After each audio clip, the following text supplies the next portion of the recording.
All right, so the recorder is on. Mm-hmm. Here we are. I'm with Jude Currivan, everyone, here at the Science and Non-Duality Conference in San Jose, Hi, California. everyone. And I had the opportunity this morning to listen and watch her fascinating talk, and so I'm looking forward to talking to her a little bit more today and expounding upon some of the fascinating work that she's doing in really discussing and exploring the science of non-duality.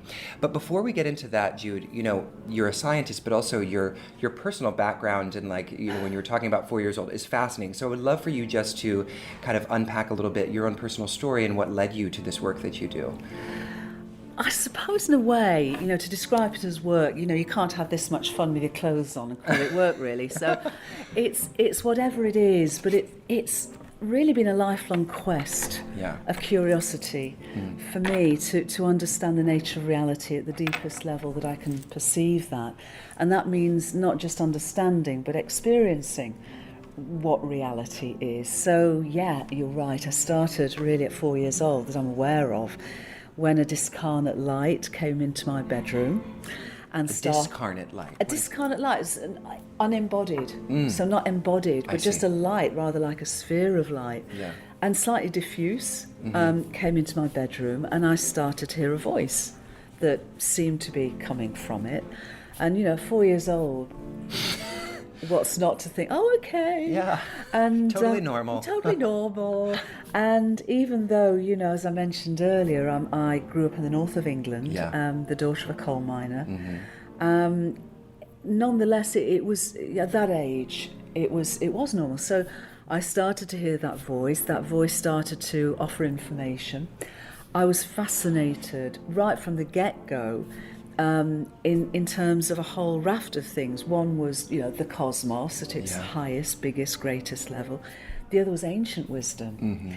And the other was then walking between worlds and having these experiences, whether it was precognitive dreams or telepathy or seeing auras or, whatever it was. And it's been progressive, it's been step by step, and some of those steps have been huge steps, and some have been tiny little steps, but it's all added to that lifelong journey. So to add to those experiences and to the studies I was doing of ancient wisdom, I also studied leading edge science as it was back in the 60s, 50s, 60s, 70s, which of course was very dualistic. And very materialistic, reductionist. So it's like taking apart something as much as we could to try and understand, its basic parts. But of course, I always remember a quote by Deepak saying, when you take apart a wireless, where does the music go? Yeah.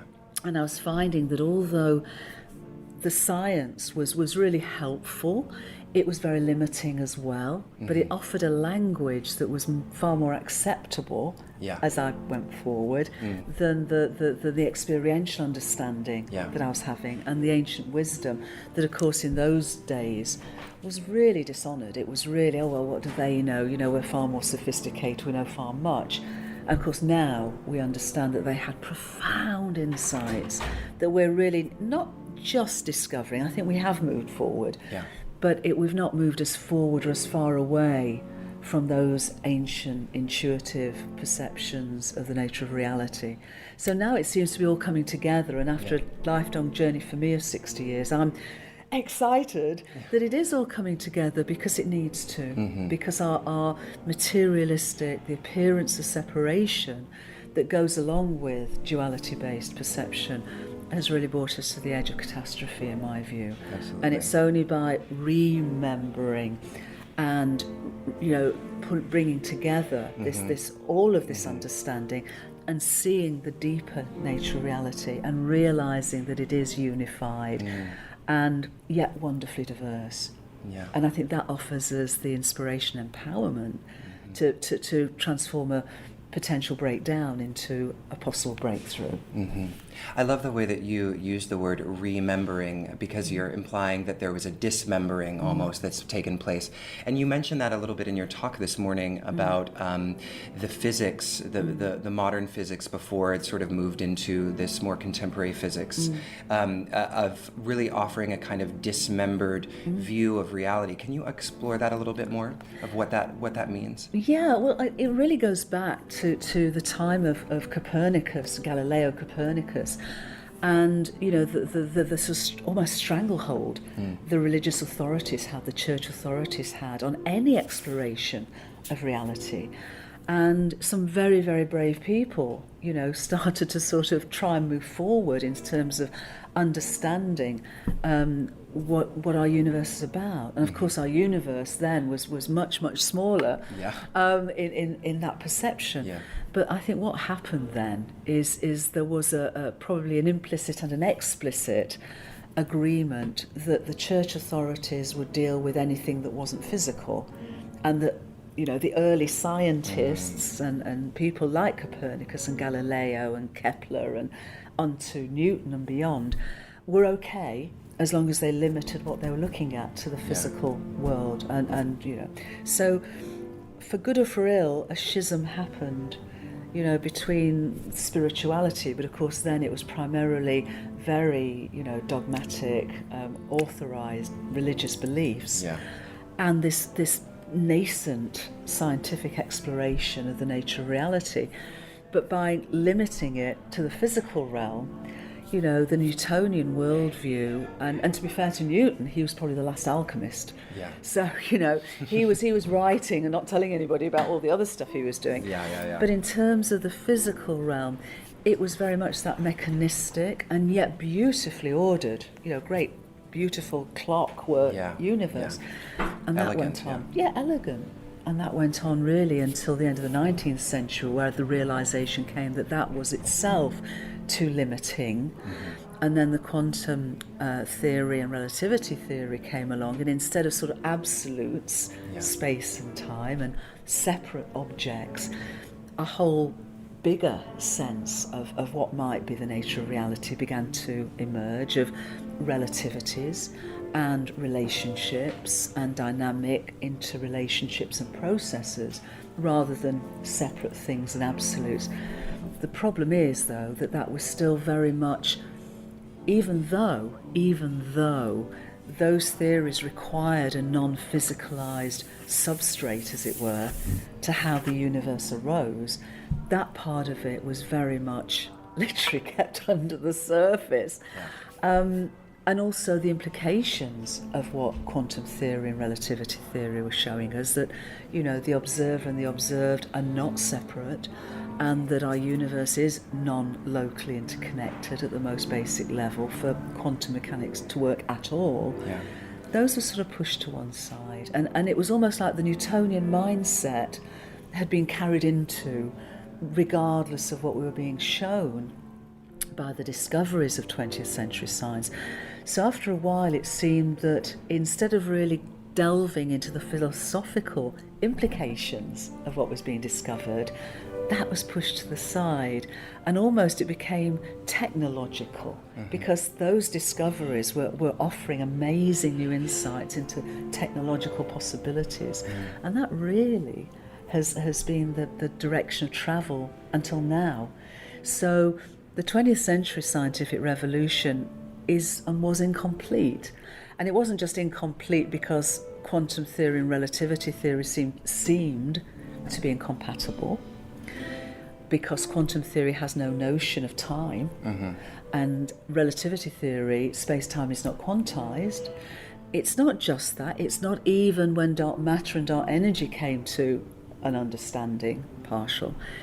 It's because the whole of that edifice of 20th century science still didn't understand the significance of information and ignored consciousness and the nature of consciousness. So those were the elephants in the room that are only now, and again it's like the end of the 19th century, where the radiation from a hot oven could not be understood unless you understood that energy matter is quantized. Otherwise you get an infinite answer to energy instead of a finite answer. Well, now the evidence has piled up to such an extent that the understanding and the inclusion of information as being foundational and therefore consciousness is now coming into view, and not just into view, but at the very heart and soul of our understanding. So I want to ask you a little more. I'm just going to move this because I'm just worried that our touching the table will sort of offer a disruption. So I'll just put that there.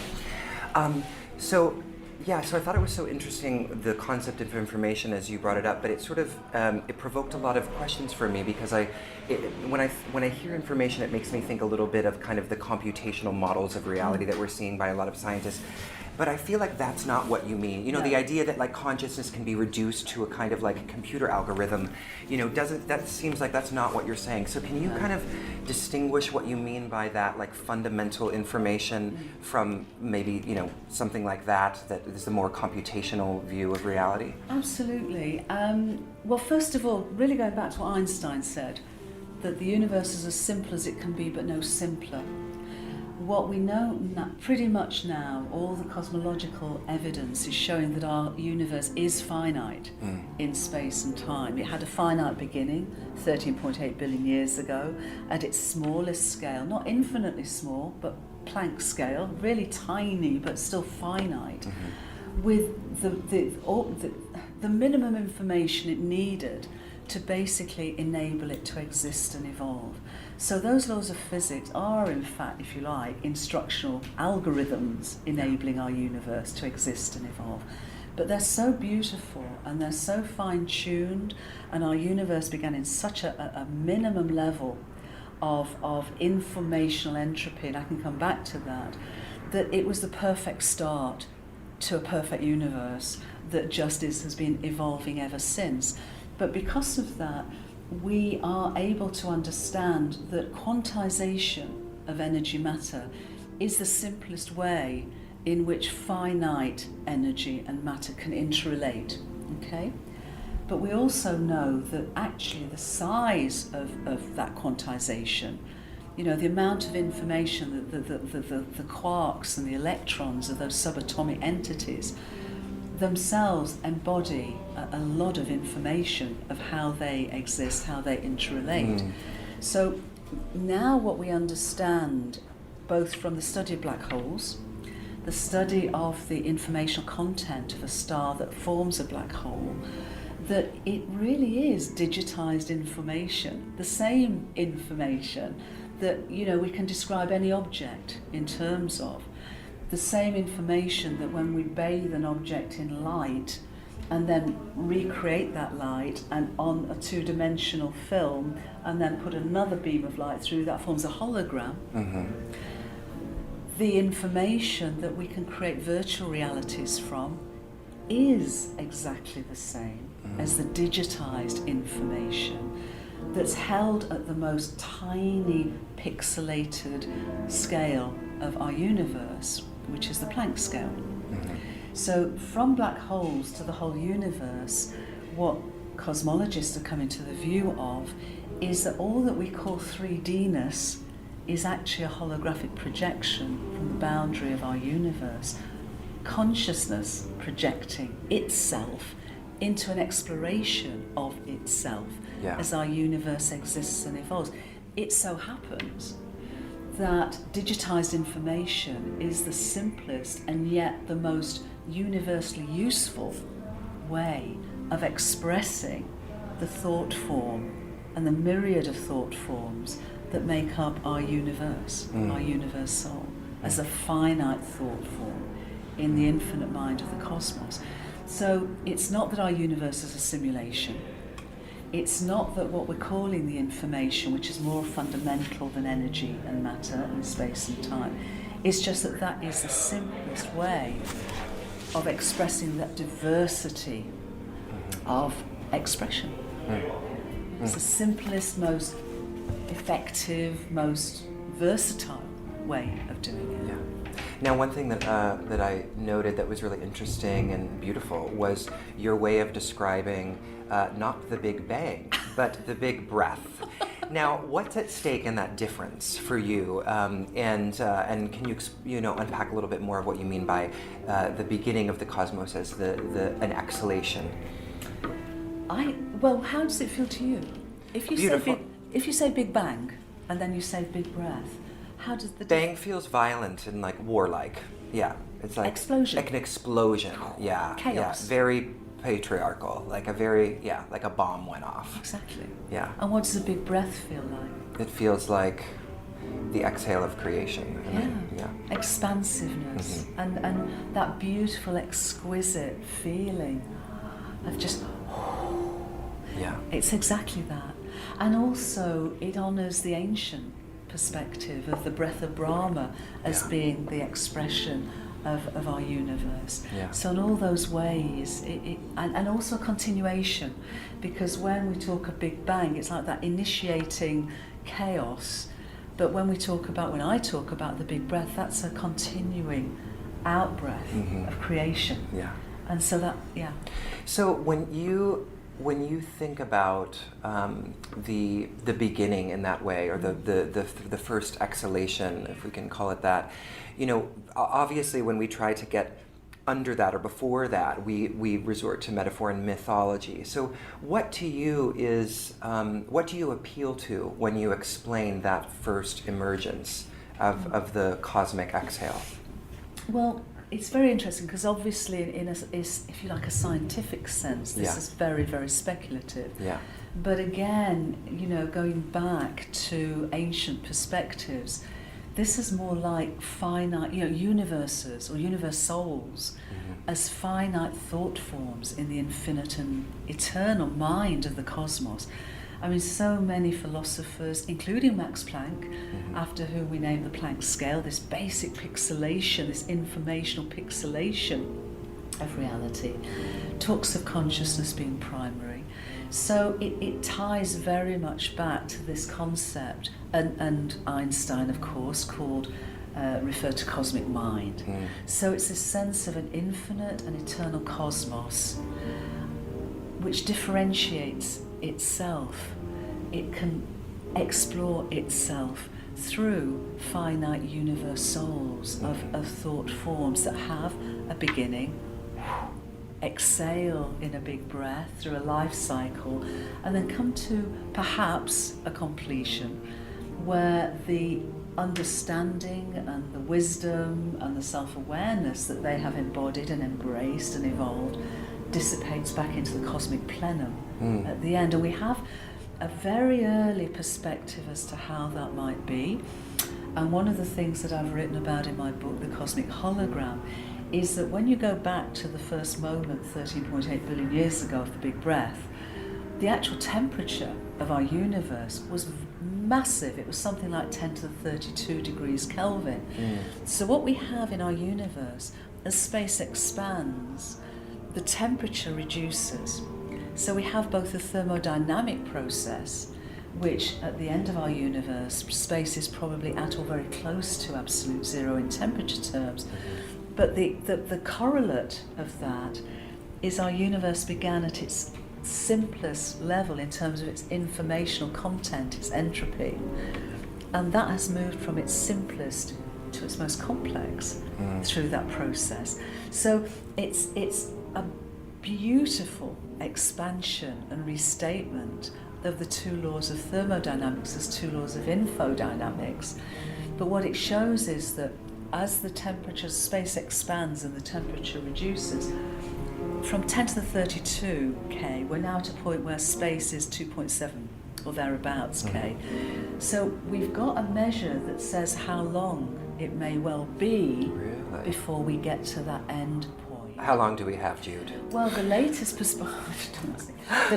perspectives, which is a cosmological perspective, because the other thing that was realised a year or so ago by a group of folks led by David Sobral, is what they did is they looked back in time and they realised that the level of star formation has reduced dramatically over the last 9 billion years. So they looked at a couple of billion, 4 billion, 9 billion, and what they realised is that more than 90% of all stars that could have formed have already been formed. Our universe is middle-aged. Our universe is going through this cycle where there's no more hydrogen to create stars. So we're going down that route. The temperature's dropping to absolute zero. The complexity is increasing, and there's some calculations on suggesting just how many bits of information our universe can hold at its completion. And they all come together to suggest a time frame of something close to tens of billions of years. Certainly not infinite, and certainly not trillions of years. So there's a convergence of evidence, discoveries suggesting that it may be tens of billions of years. So our universe has a life cycle that is probably something like 25, 30 billion years as a finite thought form. And then at the end of that time, the possibility of rather like a bubble, a soap bubble in that infinity of cosmic mind, just coming to a point of going, just dissipating. Have you ever seen a bubble burst? Yeah. And you see this beautiful, almost rainbow, little droplets just going into the air. Just that sense of that. The other thing is there are a number of cosmological theories suggesting how new universes might bud off from the insides of black holes. So just as in a human being, when we're born, we grow as a woman and as a man, coming together to have children. We don't do it at the end of our lives. We do it in our fertility. So black holes are still within that process of fertility. So if new universes bud off as white holes, tiny Planck scale white holes, and then the continuing universe cycle ends with this, almost absolute zero, beautiful thermodynamic, informational endpoint process. It's like the end of a life. All a universe soul's learned, all of its microcosmic co-creators as part of it, its intelligence, non-locally connected, so it exists and evolves as a coherent entity, comes to the end of its life and then just dissipates back into the infinity of cosmic mind. And then is the theory that that there are many of these breath exhalations of a finite thought form, as you express it, happening concurrently and infinitely? Yeah, I mean, I tend to see it as an analogy of a pan of boiling water. A pan of boiling water is not infinite, but if a pan of boiling water was infinite, and you see the bubbles just arise and then dissipate. Yeah. It's that, and like waves. If the consciousness, which is the heat of the hob, if the consciousness continues to sort of play itself out, then the bubbles continue to. I actually really like that using the metaphor of heat because, in the Indian tradition, tapas is one of those first words, the generating force of the cosmos. Exactly. And so, there's some ancient wisdom that resonates with that. So I wanted to ask you a little bit, because you've mentioned this word cosmologist a lot, and you're a cosmologist. I feel like relatively recently we've started to see this word emerge again, but generally it's not used a lot. Not many people identify as cosmologists, at least from what I've seen. So what is cosmology, and how is that different from something like, I don't know, astronomy or some other field of scientific study that takes as its object the universe? Well, for me, it's more than our universe. So for me, it's the whole of the nature of reality. So when I describe myself as a cosmologist, I'm really describing my curiosity to try and understand as best I can the entirety of the nature of reality. And having had those experiences since 4 years old of multidimensional realms and communicating and learning from many intelligences in many levels of existence, just understanding our universe, our physical universe, for me, that's what physicists do, But that isn't enough. I'm curious beyond that. And I'm curious because also physics has been very much this materialistic, reductionist process in many ways, although some of the greatest physicists, of course, were some of the deepest thinkers and greatest philosophers through the ages. So I differentiate myself because I want to help folks understand this bigger picture of unified reality, diversely expressed, rather than the appearance of separation and duality-based Yeah. physical reality. Yeah. So it seems like there's just a kind of radical open-mindedness embedded in the idea of cosmology in general compared to something else. Yeah. Yeah, wow. It's the whole enchilada. The whole... with salsa and a bit of guacamole on the side. Yes, It's the I whole love thing. guacamole. Do you have much guacamole in the UK? We make it because it's always too smooth, and I like chunky guacamole. Oh, yes, absolutely. I know, and you can't make it with the other avocado, which I No. accidentally did one time. Oh, not good. Big mistake, big mistake. Well, you learn. You live, you learn. You do, Jude. So I have a question. Now I kind of want to go back because, you're so grounded as a scientist, and I feel like if you were just Jude Currivan, 4-year-old mystic, talking about all these, daemons and beings visiting her, you would maybe be, some people would think you're a little bit of a quack. But because you have this like incredible knowledge and sophisticated understanding of the science, and I would love to just talk about, because I feel like we haven't explored that intersection quite yet. What is the relationship between all of this that we're talking about and the beings that you've been visited by, or the intelligences that you've received information from? So I'd like to talk about that, and then I'd love to hear a little bit about what information have you received? Jude? Okay. For me, I guess for me the whole journey began so early that I've never seen a sort of polarity or difference to it, and so it's almost been, I suppose, one way of thinking about it is envisaging, we start as a spring high up a mountain, a sort of little mountain spring, and we start to go down the mountain towards the sea, and as we go down the mountain and on, different tributaries join in, and those tributaries all become part of that river, and sometimes that river runs very fast and sometimes slow and sometimes goes over a waterfall and into an eddy. So all of the journey I've been on, and all of the tributaries of experiences, all the understanding, whether I've received it from my own direct experiences, whether I've had communications, whether I've read it in a book, whether I've whatever, it's such a part of a living tapestry of exploration that it's like trying to bring one thread out of a tapestry or one tributary out of the river. It doesn't work like that. Mm-hmm. And so over those years there's been so much exploration in so many ways, and direct experiences and aha moments, and joining the dots of this understanding, and then just stepping back and going wow, and still stepping back and going wow. That it's all part of it, and I was international business for many years, so You must have been a very good businesswoman. I was ace. You got all the intelligence on how to make the money. Ace. And it was wonderful, and that taught me, it's been such a, and I think this is true of all of us, if we're open to it, life is learning, life is experiencing and learning, and it's when we take that on board. And I always remember there was a Danish philosopher called Søren Kierkegaard, and I was very fortunate to be at a conference where he lived, a place called Gillele in northern Denmark. And he used to walk up and down the coastal cliffs, and he was very depressed at that point.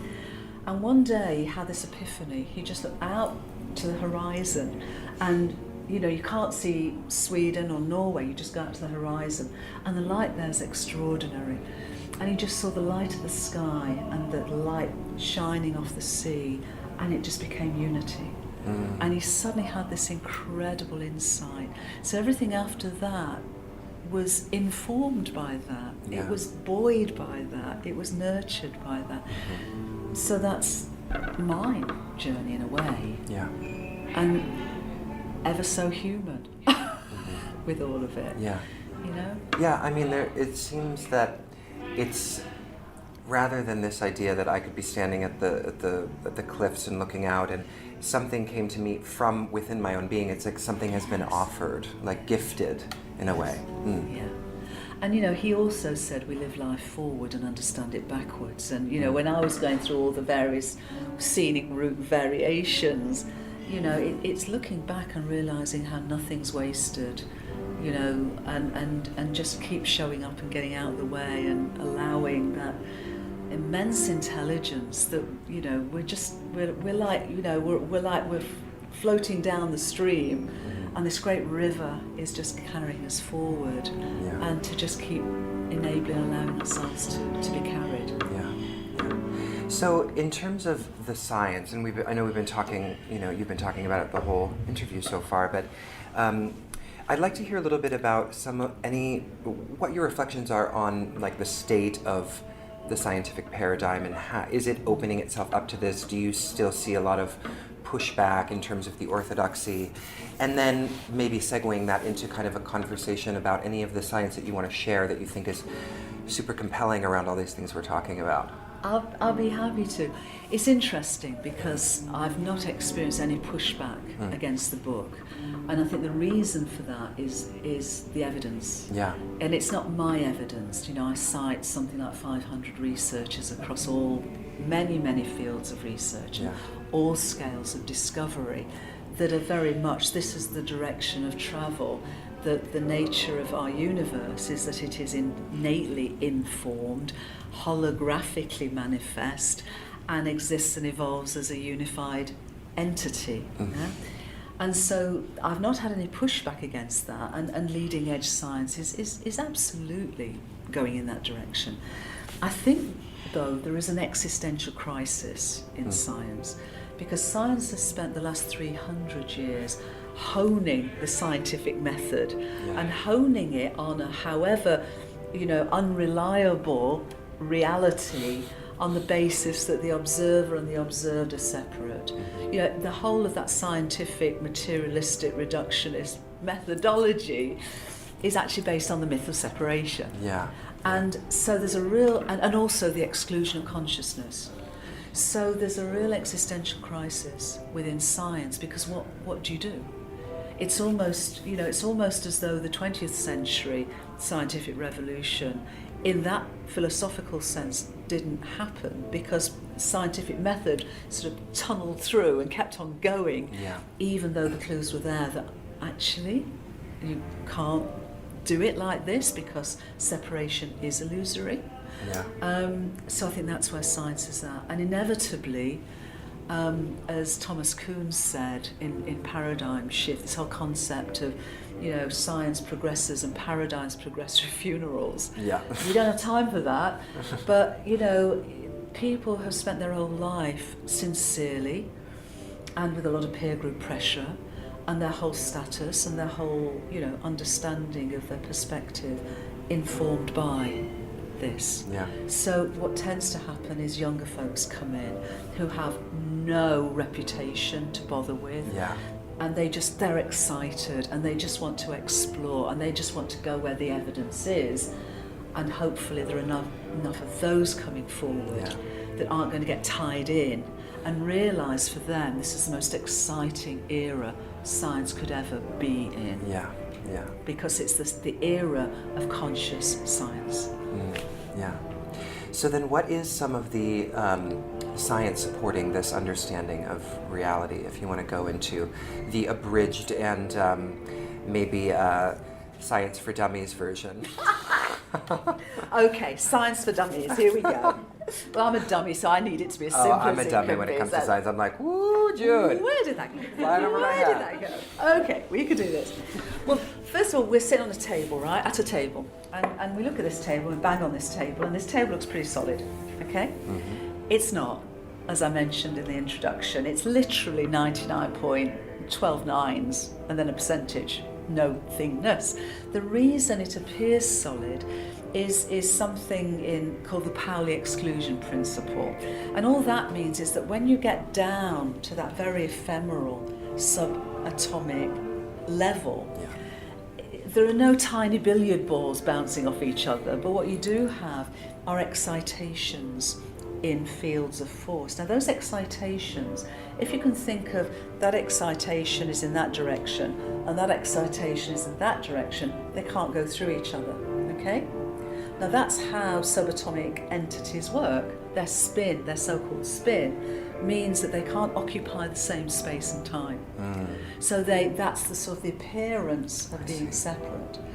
There are other types that don't have that limitation, like light. So light can occupy the same level, which is why it's so great for holograms, light is perfect for maximising the amount of information you can hold within it. But when you're talking about subatomic entities that make up what we think of as matter and energy, the way they relate to each other means that they don't pass through each other. Yeah? And that gives the appearance of solidity and separation. But it's just that, the appearance of it. So energy matter is incredibly ephemeral. On the other hand, theorists, and then we've had some wonderful experiments, have shown that when you store one digitized bit of information, or you try and delete it, you actually have physical attributes like heat and work coming out of it, yeah? Which is showing that information is as physically real. You know, if you rub your hands together, heat's created, okay? Yeah? And you think, oh, that's all energy matter. Well, you know, when you rub information together, heat's created, yeah? It's one of the reasons why these massive servers that, you know, are part of the data processing technologies have such a huge requirement to be kept cool, because so much heat is being generated, and it's not just about cables, it's about information rubbing up and connecting with each other. So what's now coming together is that information is real and reality itself is very ephemeral. So what physicists are starting to look at is restating the laws of physics in terms of instructions, just as we write instructions as an algorithm for a software of a computer, telling our computer what to do, just as we can describe any object in terms of the ones and zeros of information. So the laws of physics are instructions, information instructions, showing our universe how to exist and evolve. They're the operating instructions for our universe. And they're operating instructions that then operate on all the universal information that expresses itself in one way as energy matter, quantized, and as space-time, which isn't quantized. But when you do that, when you restate the laws of thermodynamics as laws of infodynamics, it's rather like a Rubik's Cube when you do and everything goes, oh, there you go. And it all falls out to show that quantum theory, which describes energy and matter, and relativity theory, which describes space-time, are just complementary expressions of information. And with the first law allowing our universe to exist, because energy matter, I hate to tell you this and it will come as a shock, but you're 13.8 billion years old. No. Yes. I'm looking great. You're my looking age. fabulous. I'm not looking great so much, but No, you know. you're looking fabulous too. Yeah, 13.8 billion. Yeah, Wow. because all the energy matter that is here now was there. It's just changed its form, Yeah. but it's been conserved. Okay, so all the information that was embodied within energy matter from that get-go has just changed its form, and the laws of physics enable it to do that. But when something's conserved, like energy matter of our universe, it has no notion of time. It doesn't care. It doesn't care. It just does this or it does that. Yeah. Okay? So the first law of information says that information expressed as energy matter of our universe is always conserved from the beginning to the end. Okay? And that's just a restatement of the first law of thermodynamics. The second law is where it really gets interesting. The second law of thermodynamics says that the entropy, what's entropy? Of a system always increases through time. Now, what Ludwig Boltzmann, who did this work right at the beginning and came up with these two laws, described entropy as the number of micro states of a system. Yeah? So what he said was the number of microstates of a system, of a closed system, always increases through time. So, now borrow your cup. Yes, please. That cup has a number of microstates. You know, it's coolish coffee, it's the cup itself, has a number of microstates. If I spill that cup, okay, the coffee will go everywhere, it'll interact with the carpet, that system will have more microstates. And you'll always know which direction is the flow of time, because that spilled coffee will never then recreate itself as the unspilled coffee. Okay? Now, for a lot of time, the understanding of entropy has been order, cup, spilled, disorder, but that's not what Boltzmann meant. He was talking about microstates. More recently, a couple of theorists, and especially a gentleman called Claude Shannon, who was an IBM engineer, started to look at, right at the beginning of the information age, as to how much information you could squirt down a cable. And he came to an equation for that. And it was exactly the same equation of entropy as Ludwig Boltzmann had understood over 100 years earlier as the microstates of a system. More recently, a guy called Vlatko Vedral, who's a quantum informational theorist at Oxford, is realising that we're talking about the informational content of a system. So that coffee cup has a certain amount of informational content. When it's spilled, if it was still a closed system, there'd be a lot more information. And there's more information in the future than there is in the present, and there's more in the present, the future, in the past.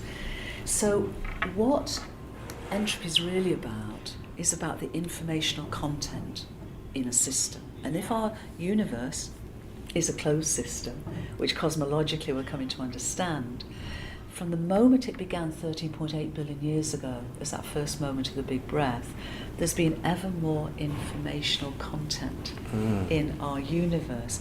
And what that's meant as time has flowed. So what that has meant is that it's not order to disorder, it's actually simplicity to complexity. So for the whole universe, there was less informational entropy yesterday than there is today. And that progresses at that tiny Planck scale of every moment. Rather like, and it's not that the future's written, it isn't, but the past is. So our universe accumulates informational content. And because it's a hologram, space has to expand and time has to flow for that whole process of evolution and impulse and simplicity to complexity to continue to emerge and to evolve and to experience. So that is the second law of thermodynamics, is the second law of infodynamics. And given the first law is about energy matter, the second is about space and time. And given that quantum theory is all about energy matter and relativity theory is all about space and time, just doing that little track, just restating thermodynamics to infodynamics gives you a way to reconcile the two pillars of 20th century science, quantum theory and relativity theory, just as complementary expressions of information. Wow. Well, you're very good at doing science for dummies. I understood about 75% of that. That's pretty Perfect. Good. Well, maybe I'm exaggerating. Maybe it's more like 50%, No, but I think 75. Okay, great, 75%. And I might understand more tomorrow, since it's going to complexify from what I'm understanding.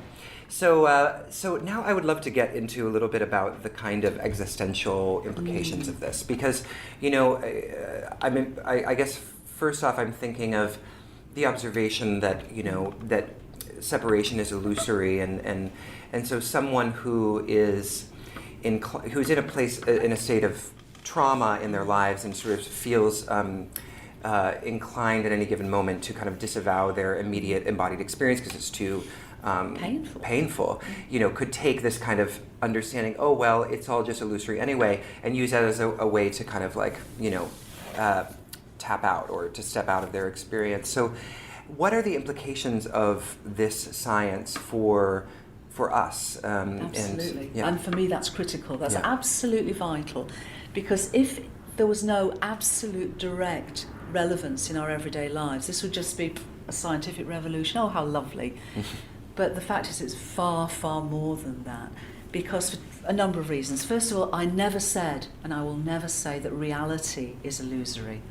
What I do say is the concept of separation is illusory. In other words, all that we call reality, all that we call our universe and us within it, are diverse expressions of unity, but diverse expressions of unified reality. Mm-hmm. So it's the separation, the appearance of separation that's illusory. Yeah. And you know, it's that appearance of separation that really has brought us, because our beliefs drive our behaviours. So if we believe we're just separate, if we believe, as you know, scientific mainstream has told us, that our universe is an accident, evolution is an accident, we're an accident, consciousness just somehow accidentally emerges from all of this, then for me that's that's the most miserable, disempowering Yeah. BS, Yeah. apart from anything else, because Yeah. it really isn't the reality. So what we're seeing now is an understanding that is based absolutely fair square on scientific understanding and discoveries and evidence. But it's being shown not just at the very small and the very big, it's being revealed at all scales of existence, including the levels of our everyday lives. And therefore it involves us. You know, experiments are showing that the internet, for example, has exactly the same patterned relational, informational beingness that a biological ecosystem does. Yeah? The same patterns. Yeah, I don't know if our listeners have looked at some of the great visuals on the internet, but if you were to look at a visual of brain neurons and a visual of river systems and a visual of intergalactic webs of electromagnetics that hold galaxies together, it's called the web, Yeah. you wouldn't know which was which. It's the same patterning, whether it's in someone's brain, whether it's in a river system, whether it's in galaxies far, far away and a long, long time ago. All of it, and we're finding the same patternings throughout, not just natural phenomena, but all human-involved phenomena. Our collective decisions follow the same patternings. Our usage of cell phones follow the same patterning as natural phenomena. This applies to us all. And what it's showing is, as I say, that, you know, reality is not separate, and yet it is diversified. It empowers the uniqueness of the me within the diversity and the genius of the we within this oneness. And it brings meaning, it brings purpose, it brings empowerment to each of us. And it doesn't get rid of the trauma that we've incurred so far. It offers us a way forward. It gives us a new authentic vision of reality. But our duality-based myth of separation has incurred a lot of trauma within our collective. And so as we wake up to this, we need to heal this. Yeah, we can't, with a leap, we were free. We really have to realise that what we're seeing around the world is that residual collective trauma that, you know, compassionately and honestly and authentically really needs to be healed. But we can't resolve that from the same level of awareness that created it. And that's why this is important. Because as long as we play out the duality-based, limited, wrong understanding of the nature of reality, those beliefs will drive our behaviours. So that's why this is so important. And it's important not just for us, but if we don't wake up to this, if we don't come to a point, and pretty quick, where we understand and experience and embody unity awareness. And that means, you know, healing our relationship with ourselves, with each other, with our beloved Mother Earth.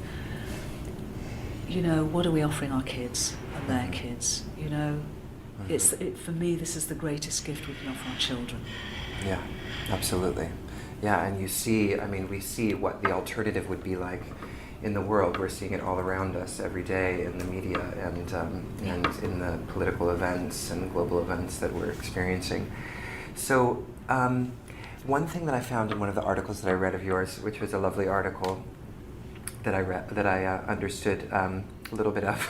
It was beautiful. No, it's great, and you actually inspire me I want to actually understand more of the science, like in a more rigorous way. It's very fascinating. I'm going to go buy your book immediately. So one of the things you mentioned, and you know, people love numbered systems. So I just wanted to bring this in, even though I think we're talking a little bit about all of this. But you mentioned the 8 codes of universal wisdom in this article. And they are, you know, relativity, resolution, resonance, reflection, change, choice and consequence, conservation, and concession. And so, what is this? What inspired these 8 codes for you? And can we touch on each of them a little bit? Yeah, sure. I'll be happy to. Direct experience, actually. Okay. You know, one of the things of cosmology is that physics and metaphysics, you know, the physics of consciousness are the same. Mm-hmm. Yeah. So when we talk about vibration, when we talk about, you know, think of light. You know, think of how light interacts with itself. Think of things like musical analogies of resonance and coherence and all the rest of it. Well, that's the way consciousness plays with itself. And all of these 8 principles of co-creation are there. They play through the universe. They play through our individual and collective consciousness. The only real difference is whether we're a conscious microcosmic co-creator, or we're not conscious, but the co-creativity still happens. Yeah. You know, whether we're oblivious to it at that level or not, it's the way that things run. So, you know, they're very simple, but the point is, each of them, if someone consciously attunes to them. So, for example, the one change, yeah. In part of my life, you know, I got to a point where I really loved my life. You know, I didn't want it to change. You seem to, yeah. I didn't want it to change, but change is endemic. We learn through change, we grow through change. So I was in a period of my life where I was trying to hold on, and the problem is, by holding on, the pain of holding on got worse and worse and worse. And it was only when I let go, because the pain of holding on actually got over a tipping point, so it was worse than the pain of letting go, that I went with the flow. So the principle of change is, are you going to go with the flow, or are you going to hang on? And do you hang on because it looks marvellous and wonderful, you can't envisage anything that's going to be better? Or is it actually you're holding on to a comfort blanket of pain itself? And you know, I used to work as a healer with many thousands of people, and it's quite extraordinary how people hold on to the pain of, say, a relationship that really is deeply codependent and painful, and yet they don't change because they're afraid of what that change may bring. And almost inevitably, when they let go, that change brings incredible wonder and love, you know, happiness into their lives. So that's the point. It's you know, do you go with this or do you not go with this? Are you oblivious to it, or are you aware of it and prepared to go with the flow of it? And that's true of all of those, of the 8. That's the case for all of them in their own way. And of course, all of them are complementary, but they're all part of the experience of life. Beautiful. Beautiful. Well, this has been such a fascinating conversation, Jude. Is there anything else that any note that you'd like to end on? Anything that maybe we didn't cover with regards to your work, or with regards to non-duality, or the science of non-duality, that you want to talk a little bit about? I think very briefly a couple of Yes. things. First of all, you know, I'm liking what this is all about to a car, okay? Some people want to know how the car's built. They want to get underneath, they want to fiddle with the engine, they want to do all the rest of it. They want to know every bit about that, how that car is constructed. Other folks want to learn how to drive and perhaps become a driving instructor for others. Yeah. Other folks just want to get in the passenger seat and know the wheels aren't going to fall off, that the direction of travel's fine, and that it's going to be a great ride. Yeah. So what I'm saying about the book is the Cosmic Hologram as a book is a seed point to unity awareness. And for those folks who want to build the car, drive the car, be a driving instructor, or want to be able to drive themselves, deepen your understanding of it. For those folks who just want to get in the car and have a great ride and know that the car's safe, the book's got you back. The book's got you back. Excellent. And ultimately what the book's about, and it's the first of a trilogy, is about, instead of falling into fear, it's time for us to come together and leap into love. It's Beautiful. time to come home. Is that the overall idea of the trilogy, or Yeah. yes, I see. We're calling it the Transformation Trilogy, but that's a working thing because the other wording we're using is whole world view, and it's about head and heart and hands. Oh, wow. Yeah, it's about integrating. So if you like, the cosmic hologram's the head. Yeah. The coming book is Gaia, her story, which is the heart. And the third book is Many Voices, One Heart, which is the hands. Now what do we do? Now what do we do? Now what do we do? It's like the ethical and social implications. Bigger, bigger, bigger, bigger, bigger. It's, you know, when you not just understand and experience, but embody unity awareness. Yeah. Literally, what now for us as biocosmic co-creators? You know, what now for us? And it's everything. Because it's like living in the dark and then suddenly turning the light on, and my goodness me. What now? And to give away a little bit of a sneak peek of that, what is now for us, according to this perspective? I feel we are on the threshold. And, you know, we look at maybe the mainstream media and, you know, it's a very old paradigm. It's very much still in this myth of separation. Yeah. We look at the political system. It is very much there. We look at a lot of corporates. But, you know, we're working with change makers across the world who get this. Yeah. And these change makers, you know, across many, many levels of different expertise are coming together to hold hands, to tell their stories, to show up, and really are the empowerers of others to say, come on guys, time, let's step forward together, let's take this amazing leap of love into the next whole, goodness knows where it's going to bring us, of conscious evolution. Wow, amazing. Jude, I've enjoyed this conversation so much. This is such an interesting topic, and you express it so articulately and beautifully, so thank you for sharing your time. Where can people find out more about you in terms of website, and if you are, obviously we're here at the SAND conference, a little too late for everybody to show up and see you, but you know, where can people find you? Where can they experience more of Jude Currivan? Well, we're umbrellaing our message, and I'm not using the royal we. I have a wonderful team and a wonderful group of folks that are all coming together with this, called the Whole World View. So wholeworld-view.org is our new website, and wholeworld-view is our YouTube channel. So we're putting a lot of videos on there. I've got a personal website, judecurrivan.com. A lot of the interviews we link into that, so there's whole links, and of course the books, including the Cosmic Hologram, are on Amazon and Barnes and Noble. Cosmic Hologram is your most recent one. It is, and this is really now the biggie, because the other books have really been the hors d'oeuvre. This is the main course. All right. So I'll jump to the main course. Go I'll go back for the hors d'oeuvres well, later. We've got the chunky guacamole. Oh, yes. What's not to love? I love ending on guacamole. Thank you so much. Can't beat it.